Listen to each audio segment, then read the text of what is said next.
Salam, hər vaxtınız xeyir dostlar. Bugün sizinlə bir məşhur bilinən qanun və bunun fərqli tətbiqatı haqqında danışmaq istəyirəm. Bu bilinən qanun dediyim Pareto qanunudur və 80-20 qanunu da deyirlər. Hansı ki, əldə edilən nəticələrin 80%-i etdiyimiz işlərin 20%-i sayəsindədir. Yəni başqa cürdə desək, gördüyümüz hər iş eyni səviyyədə əhəmiyyətli deyil. Ona görə davamlı olaraq biz o 20 səviyyə düşəcək işləri seçib onları etməliyik ki, alacağımız nəticələr çox daha böyük olsun. Bu qanunu həyatda demək olar ki, hər sahəyə aid eləmək olar və bunu məhsuldarlıqdan başqa sahələrə də əlavə edə bilərik. Bugünkü paylaşmaq istədiyim və bir növ bu bir tapşırıq kimi də düşünün. Yəni dinlədikdən sonra oturub etməlisiniz ki, bir nəticəsini, effektini görəsiniz. Bu bizim hər birimizin hər dəfə nəyisə əldə etmək istəyiriksə, onu nə qədər sürətli, tez əldə edəcəyimizə, nail olacağımıza mane olan problemlər var. Bu problemlər adətən bizdədir. Yəni daha doğrusu belə deyim, xarici ətrafdan olan problemlər də var, hansı ki bizi yavaşladır. Bizim özümüzün səbəb olduğumuz problemlər var, hansılar ki yenə onlar da bizi yavaşladır. Bu epizodda paylaşdığım, haqqında danışdığımız isə ətraf yox, sadəcə özümüzlə bağlı olan problemlərdir. Nəyə görə? Çünki onlar bizimlə bağlıdırsa əgər, biz onun haqqında elə bu gün nəsə edə bilərik. Və bu problemlərin də yenə bəziləri bizə çox az təsir edir. Amma bəziləri isə həddindən çox təsir edir. Əgər biz Pareto qanununu bura tətbiq eləsək, belə bir sual verə bilərik ki, mənim bu istədiyim hədəfə çatmağıma, onu əldə etməyimə, onu reallaşdırmağıma ən çox mane olan şey nədir? Və məni ən çox yavaşladan şey nədir? Mənfi təsiri üzərimdə olan, ən çox mənfi təsiri üzərimdə olan şey nədir? Sadəcə bir şeyi tapmağa çalışırıq ki, hansı ki, o bizə ən çox problem yaradan faktordur. Bizi ən çox yavaşladan səbəbdir. Və ondan sonra, onu təyin etdikdən sonra vaxtımızın da, enerjimizin də, resurslarımızın çoxunu da sadəcə onu həll etməyə çalışırıq. Çünki biz onu əgər tapıb, bir də bunu doğru, düzgün şəkildə tapmaq da önəmlidir. Çünki əgər səhv bir problemi qərar versək ki, bu problem budur, onu həll etməyə çalışsaq, o zaman bütün enerjimizdə, vaxtımızda boşuna sərf etmiş olacaq. Çünki o problem əsl problem deyil. Buna görə də bunu emosional yox, tələskən yox, sakit, soğuqqanlı şəkildə oturub düşünmək lazımdır ki, mənə ən çox səbəb olan nədir? Mənim tənbəlliyimdirmi? Mənim plansız olmağımdırmı? Mənim qorxaq olmağımdırmı? Biraz daha cəsarətli olmamağımdırmı? Mənim bəlkə utanqaclığımdır, bəlkə introvert olmağımdır, bəlkə az işləməyimdir. Yəni, oturub həqiqətən düşünmək lazımdır ki, çünki adətən ilk ağlımıza gələn nədirsə, əsl problem olmaya bilir. Yəni, o vərdiş etdiyimiz, davamlı olaraq özümüzə təkrarladığımız bəlkə də bir və ya bir neçə problemlər var. Və bunlar səthi olan şeylərdir, ağlımıza ilk gələn şeydir. Yəni ki, qısacası bunu deyim ki, ağlımıza ilk gələn nədirsə, onunla kifayətlənməyib, oturub düşünürük ki, soyuqqanlı, tələsmədən, emosiyalara qapılmadan, əsəbləşmədən tapırıq ki, ən çox mane olan nədir? Və ondan sonra onlara nə qədər çox vaxt ayıracağımızı düşünürük.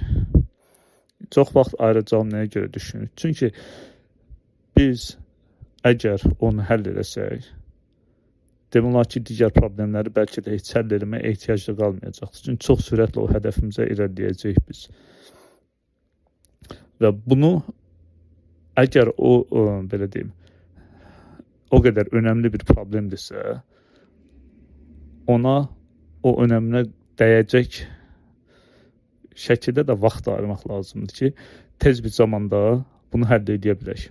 Ona görə deyirəm ki, birincisi düzgün problemi təyin etməliyik. İkincisi buna mən nə qədər çox vaxt ayıra bilərəm deyə düşünməliyik. Yəni harda nələri artıq etməyib, o etmədiyimiz üçün əldə edəcəyimiz əlavə vaxtı bu problemə həll etməyə, tapmağa çalışmalıyıq. Və bunu əgər etsək, mən bunu özüm nə vaxt etmişəmsə, nəticəsində çox sürətlə, çox tez bir zamanda görmüşəm. Bir problemlərlə bağlı bir bəyəndiyim bir söz var, bir yanaşma var. O da budur ki, deyir ki, bir problem əgər həyatımızda təkrarlanırsa, bu o deməkdir ki, o bizə nəyisə öyrətmək istəyir, nəyisə göstərmək istəyir ki, bax sən bu səhvi edirsən, sənin belə bir yanlış düşüncə tərzin var, belə bir qənaətin var, həyata baxışında belə bir problem var. Və biz əgər onu oturub düşünmürüksə ki, bu problem mənə nə demək istəyir? Yəni bu adətən bu dediyim biraz fərqlidir. Yəni təkrarlanan problemlər haqqındadır. İndi əlaqələndirəcəyim, əlaqəsi necədir onu da deyəcəyim. Əgər heç vaxt düşünmürüksə, o problemin bizə verdiyi dərsin nə olduğunu da heç vaxt anlamayacaq. Ancaq o problem fərqli vaxtlarda həyatımıza gələcək, gedəcək, sonra təkrar gələcək, sonra yenə gedəcək, sonra təkrar gələcək. Yəni davamlı o problem bizi narahat edəcəkdir. Çünki bizə öyrətmək istədiyi nəsə bir dərs var. Bizim diqqətimizi çəkmək istədiyi, bizə göstərmək istədiyi nəsə önəmli bir şey var. Hansı ki, mənfidir, bizimlə bağlıdır və onu biz dəyişdirə bilərik. Amma biz hər dəfə o problemə eşitmədikcə, qulağımızı, gözümüzü o problemin bizi demək istədiyi, göstərmək istədiyi nədirsə, ona bağladıqca o dərs öyrənməmiş oluruq və o problem də illərlə təkrarlanır bizim həyatımızda. Amma onu oturub düşünsək, mənə nə demək istəyir desək, tapsaq və həll etsək, artıq o problem bir də bizim həyatımızda baş verməyəcəkdir. Ya, təsəvvür edin ki, sadəcə bunu etməklə nə qədər biz enerji, vaxt, huzur, xoşbəxtlik özümüz üçün qənaət etmiş oluruq. Çünki problem hər dəfə olanda nə olur? Əsəbi oluruq, stres olur, vaxtımızı alır, bizi yavaşladır və s. və axır. Yəni, bu da bu Pareto qanunu da bunun kimidir. Əgər oturub doğru problemi təyin edəsək, o zaman belə bir şey olacaq ki, o problemi biz bir dəfəlik təyin edildikdən sonra əlbəttə kifayət qədər vaxt ayırıb, nə etməliyiksə o problemin həlli üçün onu etsək, ondan sonra bir dəfəlik o problemi həll etmiş olacaq. Yəni düşünün ki, harasa gedirsiniz, uzun bir səyahətə çıxmısınız və özünüzlə də sizdə də bir nəfər sizə bir çanta verib ki, bunu da apar.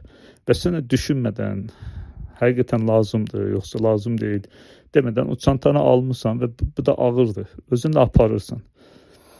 Və bir də getdikcə də əlbəttə ki, yorulursan, həmin məsafə qət edədiyin üçün yorulursan, həm də o ağırlıq səni yorulur.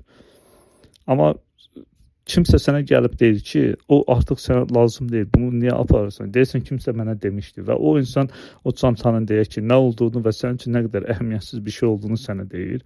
Ondan sonra onu atırsan.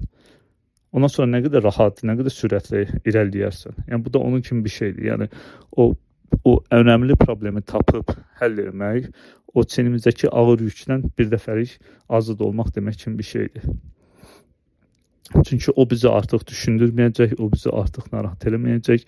Yəni, nə vaxtımızı o almayacaq, nə enerjimizi almayacaq, nə zehni sakitliyimizi, huzurumuzu əlimizdən almayacaqdır.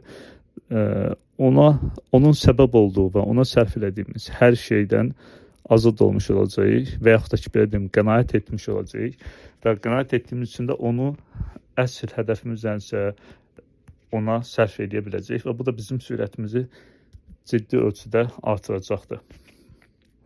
İndi oturun, düşünün, tapmağa çalışın ki, mənim ən çox əldə etmək istədiyim hədəf nədir? Misal üçün, elə ilin sonu, gələn il üçün düşünə bilərsiniz. Nəyi ən çox istəyirəm, hələ də reallaşdıra bilməmişəm və buna bu uğursuzluğa ən çox səbəb olan və yaxud da ki, bu sürətimin ən çox yavaşladan şey nədir? Əgər o problemi tapın o problemi, ondan sonra da baxın, düşünün ki, nələrdən vaxta qənaət eləsəz, o vaxtı buna sərf edə bilərsiniz və bunu tez bir zamanda həll edə bilərsiniz. Edin, təsirini görün və 2026-da daha sürətlə hədəflərinizə, xəyallarınıza doğru irəliləyin. Hələlik.